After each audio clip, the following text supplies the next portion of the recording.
నమస్తే, నేను Roja. Welcome to special debate. నాయకులకేమో పవర్, ప్రజలకేమో బిల్లుల మోత. ఆంధ్రప్రదేశ్లో పరిస్థితి ఇది. కరెంటు పిడుగు పొలిటికల్ పార్టీల మధ్య కయ్యం పెడుతోంది. సామాన్యుడికి చుక్కలు చూపిస్తోంది ఏపీ సర్కార్. బాదుడులో ఇద్దరేనంటున్నారు నవ్యాంధ్ర ప్రజలు. కరెంటు ఛార్జీల బిల్లులను చూస్తుంటే షాక్ కొడుతోందంటున్నారు. ఇంతకీ ఏపీలో కరెంట్ ఛార్జీల పాపం ఎవరిది? విద్యుత్ ఛార్జీల పెంపు కారణాలేంటి? చంద్రబాబు సర్కార్ గుణపాఠం నేర్చుకోలేదా? జగన్మోహనుడికి అస్త్రం దొరికిందా? పవర్ షాక్ పై ఇవాల్టి స్పెషల్ డిబేట్. నవ్యాంధ్రలో ప్రజాగ్రహం పెల్లుబికింది. ఎక్కడికక్కడ జనం రోడ్డెక్కారు. కరెంటు ఛార్జీలు తగ్గించాలంటూ గళమెత్తారు. 26 జిల్లాల్లోనూ ఆందోళనలు మిన్నంటాయి. ఆంధ్రప్రదేశ్లో ఎక్కడ చూసినా సామాన్యుడికే షాకులు తగులుతున్నాయి. విద్యుత్ బిల్లులు చూసి కామన్ మ్యాన్ షేక్ అవుతున్నాడు. మునుపెన్నడూ లేని విధంగా ప్రజలపై విద్యుత్ ఛార్జీల భారం మోపింది కూటమి సర్కార్.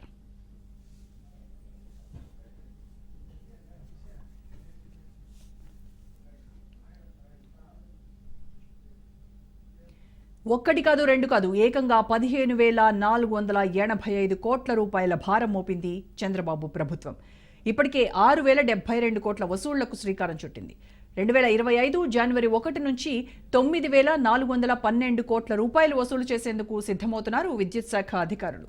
ఎన్నికలప్పుడు టీడీపీ సూపర్ సిక్సర్లకు జై కొట్టిన ఎస్సీ ఎస్టీలకు కూటమి ప్రభుత్వం కరెంట్ షాక్ ఇచ్చింది. 200 యూనిట్ల లోపు వాడే దళిత గిరిజనులకు బిల్లుల మోత మోగిస్తోంది.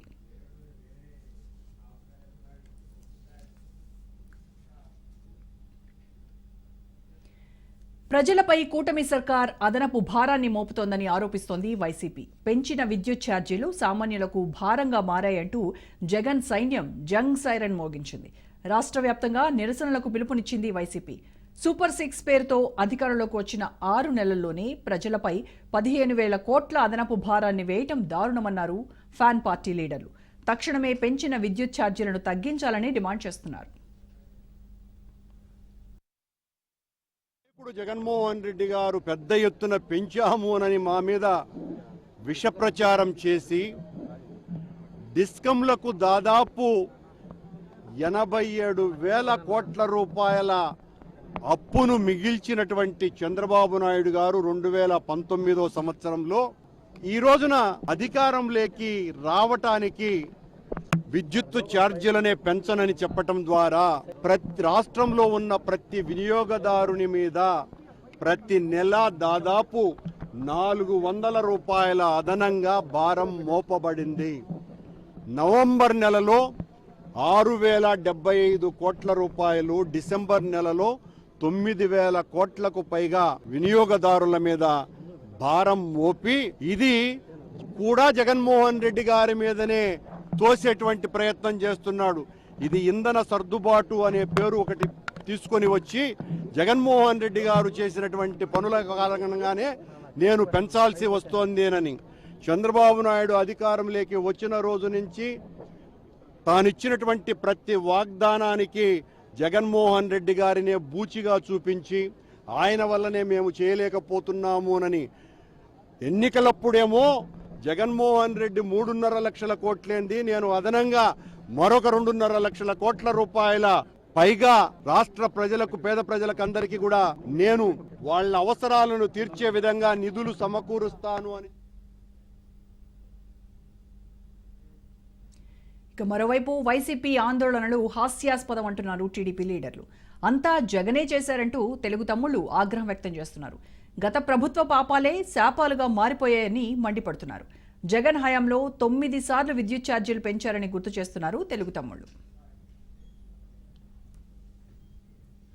విద్యుత్ ఛార్జీలు పెరగడానికి కారణకుడైనటువంటి జగన్మోహన్ రెడ్డి మళ్ళీ విద్యుత్ ఛార్జీల పెంపు మీద మరి ఈరోజు ధర్నా చేయడం అంటే తాను పెంచినటువంటి ఛార్జీలకి తానే ధర్నాను పిలువడం, రివర్స్ జగన్మోహన్ రెడ్డి అనేటువంటి మాటను ఈ రోజు కూడా నిలబెట్టుకునేటువంటి పరిస్థితి. నిజంగా విద్యుత్ ఛార్జీల పెంపు మీద ధర్నా చేయాలని అంటే తాడేపల్లి రాజప్రసాదం ముందో లేకపోతే జగన్మోహన్ రెడ్డి ఇంటి ముందో ఈ యొక్క వైఎస్ఆర్సీపీ శ్రేణులు మరి ధర్నా చేయవలసినటువంటి పరిస్థితి. ఎందుకు ఈ మాట అంటున్నానంటే ఈవేళ ఏదైతే మాకు వారసత్వంగా జగన్మోహన్ రెడ్డి పాపాలు శాపాలు మమ్మల్ని వెంటబడుతూ ఉన్నాయి. జగన్మోహన్ రెడ్డి ప్రభుత్వంలోనే మరి 16,000 కోట్ల రూపాయలు ఆ రోజు ఈఆర్సీకి జగన్మోహన్ రెడ్డి సిఫార్సు చేసి ఏదైతే విద్యుత్ పెంపుకు ఆ రోజే నిర్ణయం తీసుకొని ఎన్నికల ముందు మరి ఇటువంటి పెంచినటువంటి విద్యుత్ ఛార్జీలు చేటు తెస్తాయని చెప్పి మరి ఆ 2 సంవత్సరాలు వాటిని అట్లా అట్టిపెట్టి మరి ఈరోజు ప్రజల నెత్తి మీద భారం పెట్టినటువంటి మరి ద్రోహి ఏదైతే జగన్మోహన్ రెడ్డి. నిజానికి ఉమ్మడి ఏపీలో కరెంటు ఛార్జీల పెంపుతోనే చంద్రబాబు సర్కార్ కుప్పకూలిపోయింది. టీడీపీ హయాంలోనే వామపక్షాల విద్యుత్ పోరాటం ఉధృతమైంది. చంద్రబాబు కెరియర్లోనే మాయని మచ్చగా బషీర్బాగ్ కాల్పుల ఘటన నిలిచిపోయింది. దీంతో తమ్ముళ్లకు కరెంట్ షాక్ తప్పదంటున్నారు రాజకీయ విశ్లేషకులు. భవిష్యత్తులో మహోద్యమం జరిగే అవకాశాలు ఉన్నాయి అంటున్నారు. మరి ఈ టాపిక్ పైన ఇవాళ డిబేట్లో డిస్కస్ చేయబోతున్నాము. డిబేట్లో పార్టిసిపేట్ చేస్తున్నారు రొక్కం సూర్యప్రకాష్ గారు, వైసీపీ స్పోక్స్ పర్సన్, అలాగే రవికిరణ్ గారు, బీజేపీ స్పోక్స్ పర్సన్, విద్యాసాగర్ గారు, టీడీపీ స్పోక్స్ పర్సన్. నమస్తే అండి. ముందుగా విద్యాసాగర్ గారు మీతో స్టార్ట్ చేద్దాం. టీడీపీ ఎలక్షన్స్ ముందు ఇచ్చినటువంటి సూపర్ 6 హామీలపై అత్యంత విశ్వాసం ఉంచి ఏపీ ప్రజలు మీ పార్టీని, మీ కూటమి ప్రభుత్వాన్ని అధికారంలోకి తీసుకొస్తే సూపర్ 6 మాట దేవుడెరుగు. అసలు ఈ బాధుడేంటి, ఈ విద్యుత్ ఛార్జీలు పెంపేంటి, ఇంత భారం మా పైన మోపుతారా అనేటువంటి ప్రజలకు మీరు ఇచ్చేటువంటి సమాధానం ఏంటి? అసలు ఎందుకు విద్యుత్ ఛార్జీలు పెంచాల్సి వచ్చింది? గత చరిత్ర మళ్ళీ తిరగరాయబోతున్నారు అనేటువంటి రాజకీయ విశ్లేషకులు చెప్పేదానికి మీ సమాధానం ఏంటి? గుడ్ ఈవినింగ్ అండి మీకు, అట్లాగే స్నేహితులందరికీ కూడా. ఇప్పుడు అక్కడ వైసీపీ శ్రేణులు జెండాలు తప్ప ఎవరైనా కామన్ మ్యాన్ వచ్చాడండి ఆ ప్రొటెస్ట్ కి? చూపించండి చూద్దాం. ఒక్క కుటుంబ సభ్యుడైనా వాలంటీర్ గా వాళ్ళ చేసిన ప్రొటెస్ట్ లో ఉన్నారా? అన్ని వైసీపీ జెండాలే. అది YCP programme. Let them do as a YCP programme, అంతే తప్ప అది ప్రజలు కట్టగట్టే ప్రయత్నం అయితే చేయకూడదు.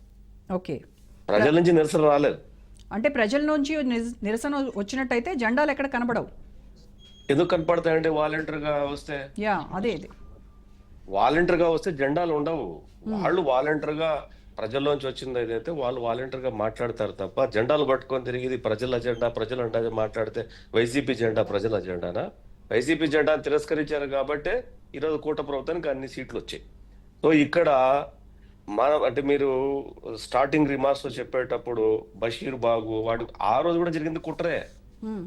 ఆ రోజు జరిగిన వామపక్షాలు చేసిన కుట్ర అదంతా కూడా. రాళ్ళు పట్టుకొని వచ్చేసి ఫ్లైఓవర్ మీద రాళ్ళు ఎక్కడి నుంచి వచ్చాయంటే బషీర్ బాగ్ లో రాళ్ళు దొరుకుతాయా? దొరుకుతాయండి బషీర్ బాగ్ లో? ఎక్కడైనా కుప్పలు కంకరాలు దొరుకుతాయండి? ఆ రోజు జరిగింది కూడా ఒక కుట్రే. ఆ ప్రభుత్వం మీద, అప్పుడు చంద్రబాబు నాయుడు గారి ప్రభుత్వం మీద పడిన కుట్ర అది. ప్రతిపక్షాలన్నీ పడి కుట్ర. అదేనా ఓపెన్ అంటే ఊరు అవతల ఉన్నదా, కన్స్ట్రక్షన్ జరుగుతుందా, అన్ని రాళ్ళు ఎట్లా పడ్డాయండి బషీర్ బాగ్ లో? బషీర్ బాగ్ గురించి మీకు తెలుసు, నాకు తెలుసు, అందరికి అక్కడ వాళ్ళందరికీ తెలుసు కదా బషీర్ బాగ్ ఎంత క్లీన్ గా ఉంటది, ఎంత సెంటర్ పాయింట్ అనేది. టన్నుల కొద్ది రాళ్ళు అవుతాయా? సో అక్కడ వామపక్షాలు ఆ రోజు పడినటువంటి కుట్ర ప్రభుత్వం మీద ఆ రోజు ఆ సంఘటన. ఈ రోజు కూడా వీళ్ళు చేయాలనుకుంటున్నారు, దానికి ఏదో జాకీలు పెట్టి లేయాలనుకుంటే అదంతా ఏది కాదు, చచ్చేది కాదు. 5 సంవత్సరాలు 9 సార్లు కరెంటు ఛార్జీలో పెంచిన వాళ్ళకి నైతిక హక్కు ఎక్కడుంది? కరెంటు ఛార్జీ గురించి మాట్లాడేవాళ్ళు కృష్ణా డెల్టాలో కానీ లేకపోతే ఇండస్ట్రియల్ హాలిడేస్, పవర్ ల్యాప్సెస్ వల్ల జీవో ఇచ్చింది వాళ్ళు మాట్లాడితే ఎట్లా? సఫిషియెంట్ గా వాటర్ ఉంది 5 సంవత్సరాలు.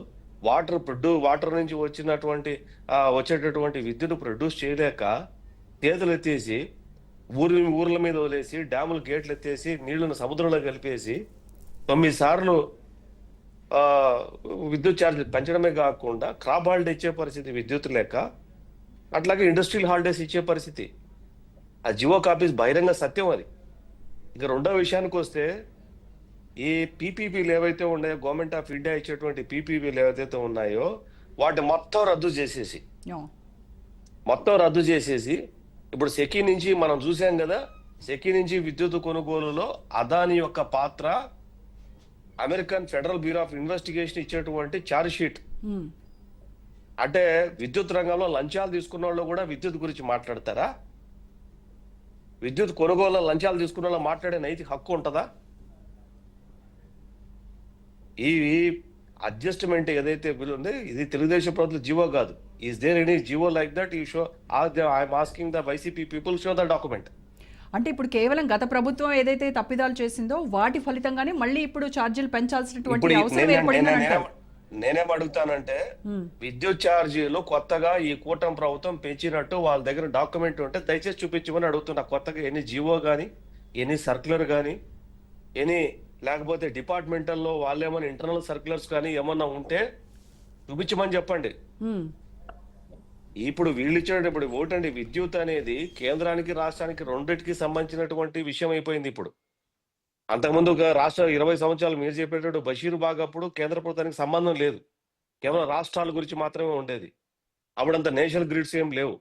ఇప్పుడు నేషనల్ గ్రిడ్ వచ్చిన తర్వాత, రెన్యూబుల్ ఎనర్జీ వచ్చిన తర్వాత 24/7 అనేది ఆంధ్రప్రదేశ్ తెలంగాణ అది 2014లో ఇచ్చిన స్కీమ్ లో భాగంగా ఆంధ్రప్రదేశ్కు ఇచ్చే విద్యుత్తులో కేంద్రం యొక్క నిర్ణయాలు ఉంటాయి. ఆ కేంద్రం యొక్క నిర్ణయాలు కూడా కాదని జగన్మోహన్ రెడ్డి పీపీపీలు క్యాన్సిల్ చేస్తే ఆ వాటి మీద కోర్టుకు వెళ్తే ఈ చెంప ఆ చెంప వాయించి వాళ్ళకి బకాయిలు కట్టే పరిస్థితి వచ్చింది. చంద్రబాబు నాయుడు గారు మా ప్రభుత్వంలో విద్యుత్ ఛార్జీలు పెంచమన్నారు.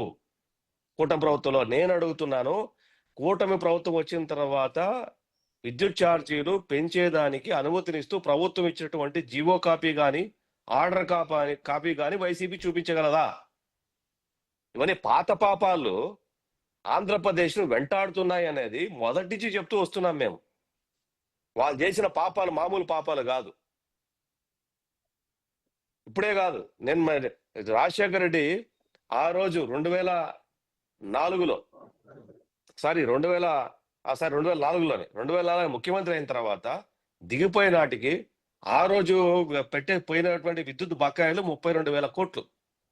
రోషే గారు ఏడీసీ బిల్లు కింద కొంత అడ్జస్ట్ చేస్తే ప్రజలందరికీ నేను చెప్పే మాట చూసి వాళ్ళందరికీ తెలిసి ఈ మాట, కిరణ్ కుమార్ రెడ్డి గారు దాదాపు ఆ 32,000 కోట్ల రూపాయలకు సంబంధించినటువంటి బకాయిలను పూడ్చడానికి వినిమయ సర్దుబాటు బిల్లు కానీ ఏడీసీలో కానీ తీసుకొస్తే గాని డిస్కేములు బతకలేని పరిస్థితి. వీళ్ళకి ఆ నైతిక హక్కు ఎక్కడ ఉందంటే వాళ్ళు దాని గురించి మాట్లాడడానికి. తండ్రి ఏమో అట్లా చేశాడు, కొడుకేమో వచ్చి పీపీపీలు రద్దు చేసేసి సెకీ దగ్గర లంచం తీసుకున్నాడు, అదాని దగ్గర లంచం తీసుకున్నాడు అని American federal bureau of investigation లో తేలితే దానికి సమాధానం చెప్పుకోలేక దాన్ని సెట్ సైడ్ చేయడానికి, దాన్ని తొక్కి పెట్టడానికి, దాని గురించి ఎవరు మాట్లాడకుండా ఉండడానికి ఈ విద్యుత్తులు అంశం ఒకటి తీసుకొచ్చి జెండాలు ఎగరేసుకుంటా దేశమంతా తిరుగుతా ఉన్నారు. ఎవరన్నా వచ్చారండి వెనకాల ఎవరైనా ఉన్నారా? కామన్ మ్యాన్ ఎవరైనా ఉన్నారా? జెండాలు తప్ప. ఏపీ ప్రభుత్వం ఎలక్ట్రిసిటీ ఛార్జెస్ పెంచుతోందా లేదా? పెంచితే ఏ మేరకు పెంచుతోంది? దానిపైన జీవో ఇష్యూ అయిందా? నేను అదేనంటే చెప్తున్నాను, జీవో లేదు. There is no such kind of GO, there is no such kind of circular. ఎటువంటి లేదు. ఇది పాత విషయమే అమలవుతున్నటువంటి నిర్ణయం. ఒకసారి నిర్ణయం తీసుకుంటే అది కంటిన్యూటీ ఉండాలి కదా, due course of the process లో. ఓకే, నేను అది చెప్తున్నాను. వీళ్ళు ఏదో ఇప్పుడు అడ్జస్ట్ అయిపోయారు, మీరు పెరిగిపోయారంటే let them show the document. Is there any like that? No, there is not at all the document. లేదు. అందుకోసం ప్రజలు కూడా దీన్ని నమ్మకుండా వాళ్ళు వెనకంటే లేక కేవలం వైసీపీ కార్యకర్తలతో చేసేటువంటి ఒక ప్రొటెస్ట్ గురించి మాట్లాడే అవసరం మనకు లేదు. రెండో విషయానికి వస్తే మీరు అన్నారు 6 స్కీముల గురించి అన్నారు. మరి కైండ్ ఇన్ఫర్మేషన్ 6 వీడి మీద 3 ఆల్రెడీ ఇంప్లిమెంటేషన్ లో ఉన్నాయి. 4వది ఉచిత బస్సు గురించి ఒక 1 month 15 days బ్యాకే 3 మంత్రులతో సబ్ కమిటీ వేశారు. నిన్న రామ్ ప్రసాద్ ట్రాన్స్పోర్ట్ మినిస్టర్ తెలంగాణ ముఖ్యమంత్రితో కలిశారు. అక్కడ అమలవుతున్న తీరు గురించి ఆయన తెలుసుకున్నారు, ఉచిత బస్సు ఏ రకంగా చేస్తున్నారని చెప్పి. ఇక 15-20 days తమిళనాడుకి పోతున్నారు, అట్లా కర్ణాటక వెళ్తున్నారు. అంటే ఒక స్కీమ్ ఇంప్లిమెంటేషన్ లో it does mean that phone చేసి ఈ రోజు అందరినీ ఆడవాళ్ళందరినీ మొత్తం రాష్ట్రం మొత్తం అంతా ఎక్కేయడానికి దానికి ఒక పాలసీ మ్యాటర్ ఉండాలి కదా, దానికి ఒక పాలసీ డిసైడ్ చేయాలి కదా. అంటే ఏంటి అనేది డిసైడ్ చేసుకోవాలి కదా. డిసైడ్ చేసిన తర్వాత కదా అదే వాళ్ళైతే చేయగలరేమో అడ్డదిడ్డంగా. కూటమి ప్రభుత్వం చంద్రబాబు నాయుడు గారు ముఖ్యమంత్రిగా ఉండి ఆయన క్యాబినెట్ అటువంటి నిర్ణయాలు తీసుకోలేదు. ఏదైనా కన్స్ట్రక్టివ్ గా నిర్ణయాలు ఉండాలి. వచ్చి 6 నెలలు కాలేదు, 6 నెలలు కాకనే వీళ్ళు అది అమలు కాలేదు, ఇది అమలు కాలేదు. వీళ్ళు అమలు చేశారా? రైట్ అండి, ఒక్క నిమిషం. ఏది విద్యాసాగర్ గారు, పెన్షన్ yes. ఏమైనా అమలు చేశారా? పెంచుకుంటూ పోతామని చెప్పి 5 సంవత్సరాలు చేశారుగా. మేము అట్లా చేయట్లేదు. పెన్షన్ రాగానే 4,000 ఇస్తామని చెప్పి 4,000 ఇచ్చాం. సిలిండర్లు ఇస్తామని చెప్పాము, సిలిండర్లు ఇచ్చాం. డిఎస్ వేసామని చెప్తాం, డిఎస్ నోటిఫికేషన్ అయింది. సంక్రాంతికి అంతా అయిపోద్ది. వచ్చే విద్యా సంవత్సరానికి ఆల్రెడీ ఉద్యోగాల్లో ఉంటున్నారు. ఈ మహిళలకు ఏదైతే ఉచిత బస్సు ఉందో, ఉచిత బస్సు గురించి ఆవిడ 100% సంక్రాంతి తర్వాత దాని మీద ఒక నిర్ణయం తీసుకోబోతాం. అట్లాగే వచ్చే విద్యా సంవత్సరంలో కూడా మొదటి జూన్ లోపు ఏదైతే 15,000 ప్రతి విద్యార్థికి చెప్పి ఇంప్లిమెంట్ చేసి తీరుతాం. రైట్.